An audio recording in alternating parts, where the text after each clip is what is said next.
Erdoğan partinin başına geldikten sonra kardeşim kibarca böyle hani Erdoğan bunları iyi yapar. Güle güle yani artık. Daha böyle bu FETÖ kavgası gibi, tamam mı? Yani ben kendi AK Parti'deki şeyi söyleyeyim. Bu FETÖ kavgası gibi. Yani artık bu dikiş tutacak bir şey değil. Yani bu ilişki bitti.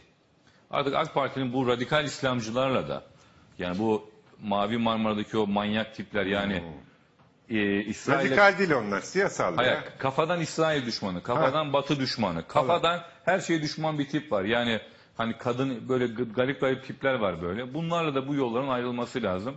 Bana göre Türkiye'nin şu saatten sonra Tayyip Bey bunu yapacaktır diye tahmin ediyorum. Yorumum sadece bu. Şu Batı ile, yani Amerika ile ilişkileri, İngiltere ile biraz daha, İngiltere'yle iyi de Amerika'da yoluna sokup artık biraz daha bu işlere bakmamız lazım gerekir diye düşünüyorum yani. Yani o işleri bizim yoluna sokacak bir şey yok. Onların kabullenmesi lazım. Ben bu referandumdan sonra onların da Türkiye gerçeğini, şimdi birazcık daha 2-3 gün daha bir yaygara yapacaklar belli, CNN'e filan.